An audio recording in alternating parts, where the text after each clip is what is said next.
Hello class ninth और tenth book आप निकालो साहित्य सागर। साहित्य सागर में हमने आपको पढ़ाया था नेताजी का चश्मा। पाठ का नाम था और लेखक थे स्वयं प्रकाश जी। तो इसमें कुछ पैराग्राफ हो गए थे और कुछ आज हम स्टार्ट करते हैं। अगर चैप्टर समाप्त हो जाता है तो इसके अगले दिन जब टाइम मिलेगा इसके टर्न में प्रश्न उत्तर आपको कराएंगे। ठीक है ना गाइस? तो स्टार्ट करते हैं समय को बर्बाद ना करते हुए, क्योंकि समय बहुत ही कीमती है। सबके परीक्षाएं आने वाली हैं सभी बच्चों की, तो बहुत जोर तोड़ से सारे बच्चे मेहनत कर रहे हैं। अच्छी बात है, बहुत अच्छी बात है। तो स्टार्ट करते हैं। अब पहली बार आपने देखा था कि देशभक्ति भी आजकल मजाक की चीज होती जा रही है, ऐसा सोच रहे थे। ठीक, अब अगले से पैराग्राफ पढ़ा रहे हैं। दूसरी बार जब हालदार साहब इधर से गुजरे तो उन्हें मूर्ति में कुछ अंतर दिखाई दिया। ध्यान से पढ़ना, ये चैप्टर भी आपकी परीक्षा में कहीं ना कहीं पैराग्राफ से अवतरित करके प्रश्न दिए जाते हैं। ध्यान से देखा तो पाया कि चश्मा दूसरा है। पहले मोटे फ्रेम वाला चौकोर चश्मा था, अब तार के फ्रेम वाला गोल चश्मा है। हालदार साहब का कौतुक कौतुक मतलब हैरानी और बढ़ा, वाह भाई क्या आइडिया। मूर्ति कपड़े नहीं बदल सकती लेकिन चश्मा तो बदल सकती है, क्योंकि मूर्ति पत्थर की थी तो उनको ये लग रहा था कि चश्मा आए दिन बदल रहा है, कोई और तो नहीं, मूर्ति ही बदलती होगी। तीसरी बार फिर नया चश्मा था। हालदार साहब को आदत पड़ गई हर बार कस्बे से गुजरते समय चौराहे पर रुकना, पान खाना और मूर्ति को ध्यान से देखना। एक बार जब कौतूहल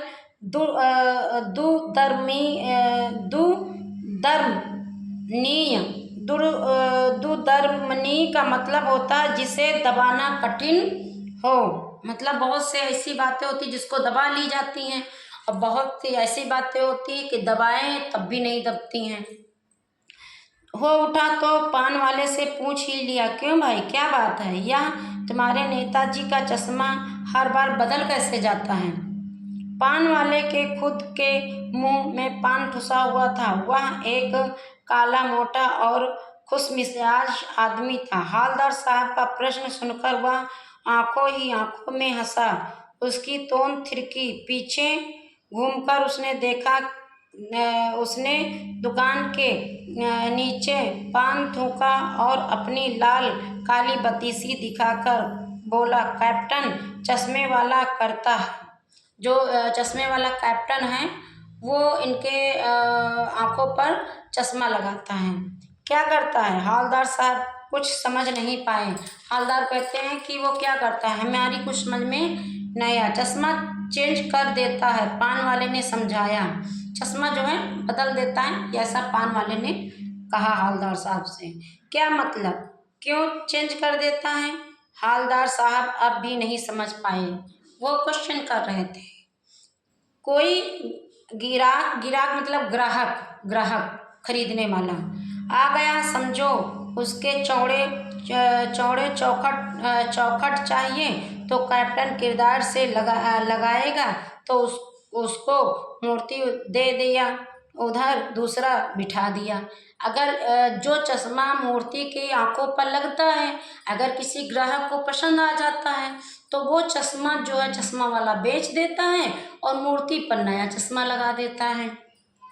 हालदार साहब को बात कुछ समझ में आई।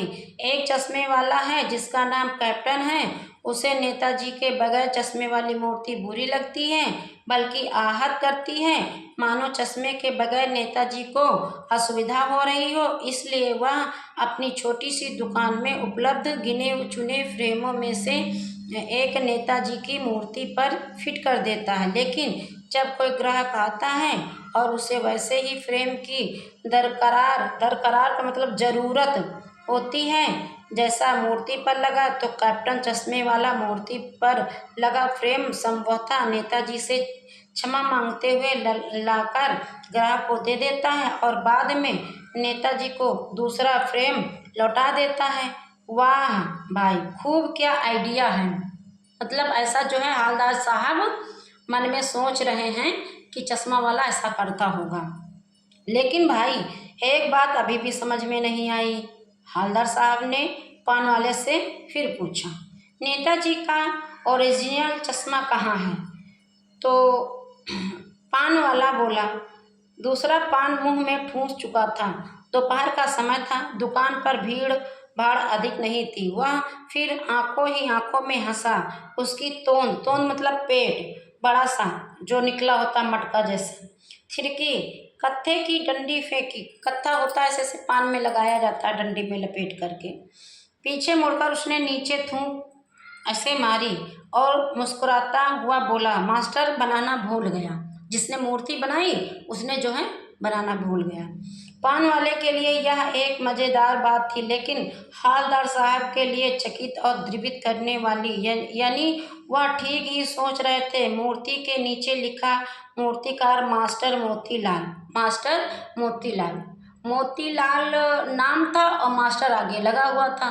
तो हवलदार साहब उसने समझा कोई प्राइमरी स्कूल का मास्टर रहा होगा जिसने मूर्ति बनाई, लेकिन पहले बनाने वाला भी मास्टर होता था। बाकाई कस्बे का अध्यापक था। बेचारे ने महीने भर में मूर्ति बनाकर पटक देने का वादा कर दिया होगा। बना भी ली होगी, लेकिन पत्थर में पारदर्शी चश्मा कैसे बनाया जाए, कांच वाला यह तय नहीं कर पा रहा था। या कोशिश की होगी और असफल रहा होगा, क्योंकि मूर्ति पत्थर की थी, तो पत्थर की आंखों में कांच वाला चश्मा कैसे लगेगा। बनाते बनाते कुछ और बारीकी के चक्कर में चश्मा टूट गया होगा। पत्थर का चश्मा अलग से बनाकर फिट किया होगा और वह निकल गया होगा। उफ! हवलदार साहब, तो क्लास बस आज के लिए इतना ही। फिर जो है आपको हम ये पूरा चैप्टर समाप्त ही कर देंगे, ठीक है। Thank you.